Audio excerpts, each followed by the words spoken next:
यहाँ पे एक इन्वर्टर एयर कंडीशनर का आईडीयू हम लोग चेक करने जा रहे हैं और मेजर पॉइंट चेक करेंगे इंडोर यूनिट में जो हमारी पीसीबी लगी है। तो सबसे पहले तो हम लोग इसकी वर्किंग चेक करेंगे कि ये एयर कंडीशनर प्रॉपरली वर्क कर रहा है कि नहीं। तो इसके लिए यहाँ पर हम देखेंगे कि हमारे पास एक थर्मोमीटर है जो रूम टेम्परेचर 31 के आसपास दिखा रहा है, 30.9 दिखा रहा है, और इसकी जो टेल का टेम्परेचर है ये 29.6 है। तो हम तकरीबन टेल के टेम्परेचर को और रूम के टेम्परेचर को एक कर लेंगे।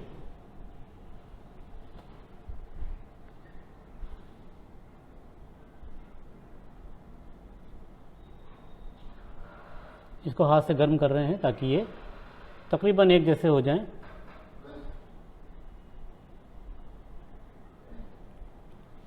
तो 30.9 रूम टेम्परेचर है।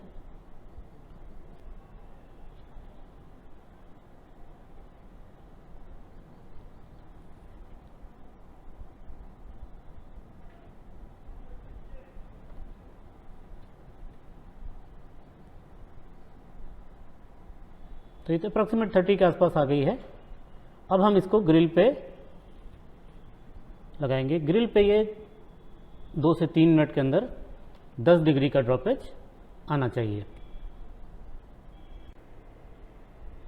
हमने इसे ग्रिल में लगा दिया है।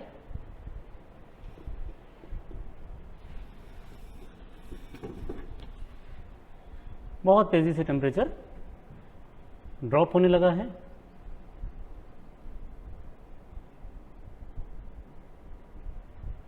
सेवेंटीन 17.1 आ गया।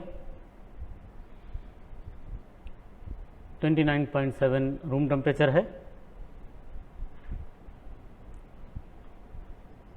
बहुत कम वक्त में इसने 12 डिग्री टेम्परेचर को रिड्यूस कर दिया है। 13.5 आ गया है temperature and room temperature is. जब हम लोगों ने ये एसी टेस्ट करना शुरू किया था, स्टार्ट किया था, तो रूम टेम्परेचर करीब 31.8 के आसपास था। तो रूम टेम्परेचर भी रिड्यूस हो रहा है और ग्रिल टेम्परेचर भी तेज़ी से रिड्यूस हो रहा है। तो ये प्रूव कर रहा है कि हमारा एयर कंडीशनर एकदम परफेक्ट कंडीशन में चल रहा है। तो आगे हम लोग और चीज़ें भी चेक करेंगे। हमने अपने मल्टीमीटर को कंप्रेसर को जाने वाली सप्लाई पे लगाया है और आपको यहाँ पे बहुत क्लियरली 6.3, 6.2 एम्पियर्स दिख रहे हैं, जो कि नॉर्मल एम्पियर्स हैं। मैक्सिमम ये 7.2 तक जाता है। टेम्परेचर हमने यहाँ पे रूम का 20 डिग्रीज रखा है। अब अगर हमको इन्वर्टर की वर्किंग टेस्ट करना है तो हम रूम टेम्परेचर थोड़ा सा बढ़ाएंगे।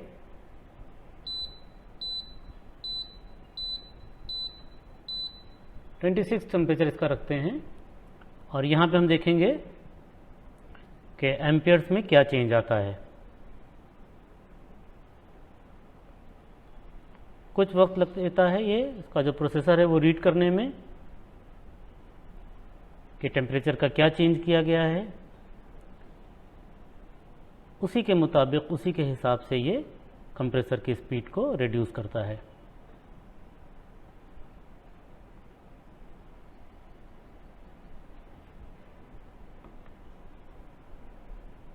सिक्स 6.2 एम्प्स ले रहा है ये।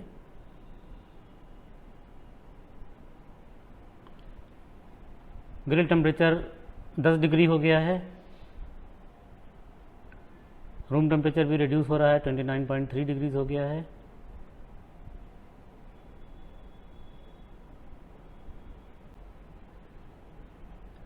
इसने सेंस करके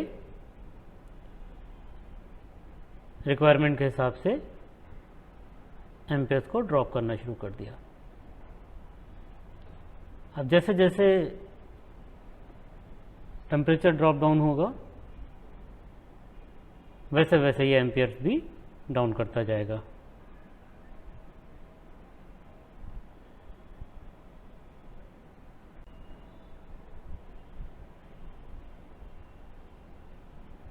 तो यहाँ पे बहुत क्लियरली दिख रहा है कि कोई भी हमारा इन्वर्टर एयर कंडीशनर कंप्रेसर को वेरिएबल स्पीड पर रन करता है। जैसे जैसे हमारे टेम्परेचर की रिक्वायरमेंट पूरी होती जाती है वैसे वैसे ये वॉटेज रिड्यूस करता जाता है, एम्पेयर रिड्यूस करता जाता है। तब हम लोग आगे भी इसकी पीसीबी की वर्किंग चेक करेंगे। यहाँ पे अगर हम सप्लाई चेक करेंगे तो ये सप्लाई हमारे डिस्प्ले को जा रही है। यहाँ पे ये 2 सेंसर्स लगे हैं, एक रूम के सेंसिंग करता है टेम्परेचर की और एक ट्यूब को सेंस करता है।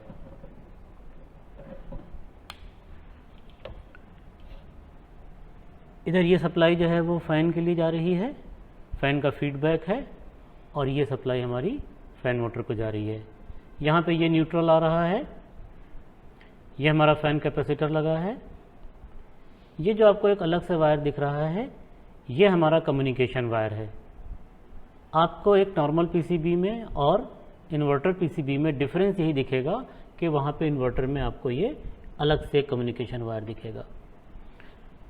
कंप्रेसर को जाने वाली सप्लाई आपको ये वाइट कलर की रिले दिख रही है, इससे सप्लाई जो है वो कंप्रेसर को फॉरवर्ड हो रही है।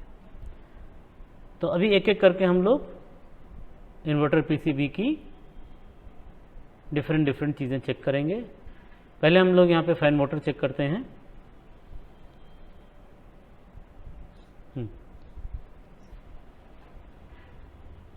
यहाँ पे फैन मोटर को जाने वाली सप्लाई, फैन मोटर अभी मिनिमम पे चल रहा है, रेड है, वाइट है और ये ब्राउन है। तो हम लोग रेड में और वाइट में चेक करेंगे, रेड में और वाइट में चेक करेंगे।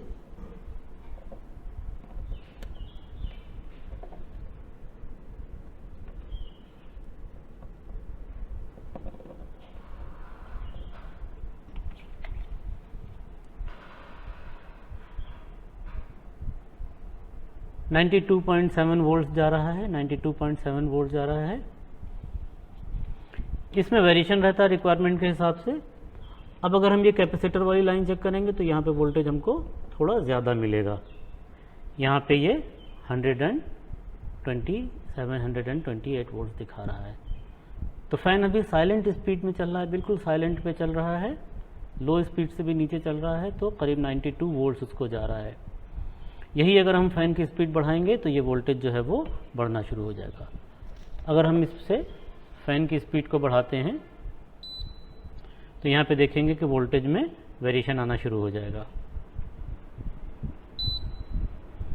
हाई स्पीड कर दिया तो ये हाई स्पीड पे वोल्टेज 160 के आसपास दिख रहा है, 155 160 के आसपास दिख रहा है।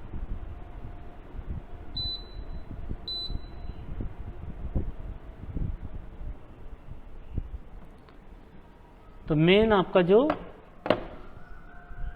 वाइट और रेड में सप्लाई जा रही है और रेड और ब्राउन में जा रही है, इसमें डिफरेंस मिलेगा क्योंकि ये कैपेसिटर से पल्सेस जनरेट होकर आ रही है। यहाँ पे हमको ये 2 सेंसर्स दिख रहे हैं। इन सेंसर्स को हम लोग अगर डिस्कनेक्ट कर दें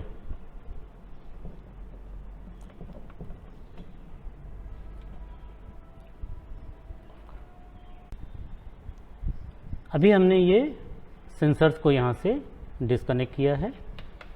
कभी भी ये सेंसर अगर डिस्कनेक्ट होते हैं या कुछ ख़राबी सेंसर्स में आ जाती है तो यहाँ पे अगर आप देखेंगे डिस्प्ले पे तो F1 F2 एरर दिखाएगा। F1 मतलब हमारा रूम सेंसर काम नहीं कर रहा है, F2 मतलब हमारा कॉइल सेंसर काम नहीं कर रहा है। तो यहाँ पे अगर हम लोग सेंसर्स के पॉइंट पर देखेंगे तो यहाँ पे DC वोल्टेज सप्लाई आएगी, DC वोल्टेज सप्लाई आएगी। हमने इसको DC पे मीटर को किया हुआ है, 5 वोल्ट एग्जैक्ट DC आपको यहाँ पे दिखेगा। बहुत ध्यान से चेक करेंगे, एग्जैक्टली 5 वोल्ट DC दिखेगा। दूसरे पॉइंट पर चेक करेंगे तो वहाँ पे भी आपको 5 वोल्ट DC दिखेगा।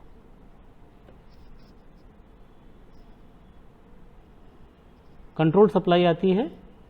इसी तरह से ये सेंसर NTC सेंसर है।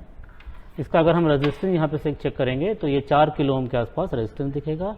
NTC है तो negative temperature coefficient of resistance है। ठंडा करेंगे तो रेजिस्टेंस बढ़ेगा और गर्म करेंगे तो रेजिस्टेंस कम होने वाला है। तो हम लोग इसको अपनी जगह पे लगा देते हैं। इधर आप देखिए, अभी ये टेम्परेचर दिखा रहा है रूम का।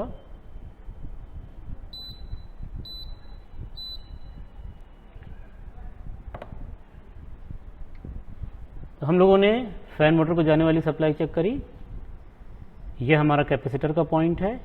इसमें और इसमें आपको वोल्टेज बढ़ के 40, 50, 60 वोल्ट आपको बढ़ के मिलेगा। ये आपकी कंट्रोल लाइन है जो कि स्पीड को कंट्रोल कर रही है। इसी तरह से ये हमारा फैन मोटर को फीडबैक जा रहा है। फैन मोटर अगर हम डिस्कनेक्ट कर देंगे तो भी यहाँ पे आपको एरर कोड दिखने लगेंगे। अगर ये फैन मोटर का हम पॉइंट निकाल लेते हैं तो आपको एरर कोड वहाँ दिखना शुरू हो जाएंगे।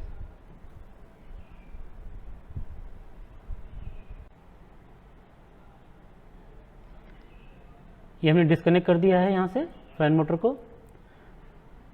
20 सेकंड तक ये वेट करेगा, सेंस करेगा फैन मोटर को।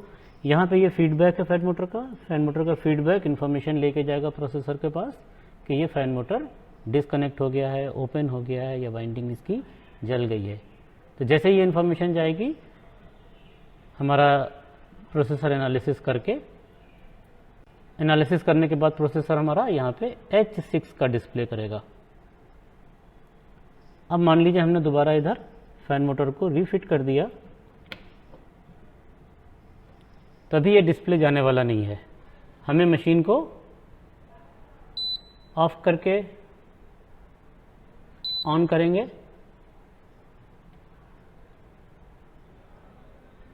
तो फैन मोटर जो है वो रीस्टार्ट होगा। अभी यहाँ पे हम देखेंगे कि कंप्रेसर स्टार्ट ले रहा है। 0.5 एम से स्टार्ट लिया है इसने और धीरे धीरे एम्पेयर्स जो हैं वो बढ़ रहे हैं, मतलब कंप्रेसर की स्पीड आहिस्ता आहिस्ता बढ़ रही है।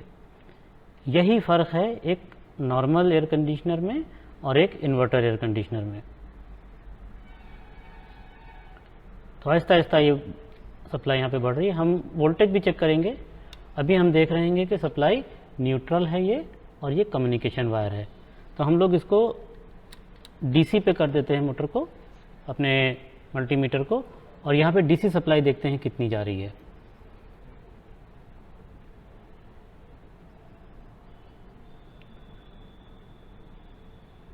वेरिएबल सप्लाई जा रही है 4650 वोल्ट्स डीसी सप्लाई यहाँ पे हमारे कम्युनिकेशन वाले वायर से, और हम न्यूट्रल में चेक कर रहे हैं। कम्युनिकेशन वाले वायर से न्यूट्रल में चेक कर रहे हैं।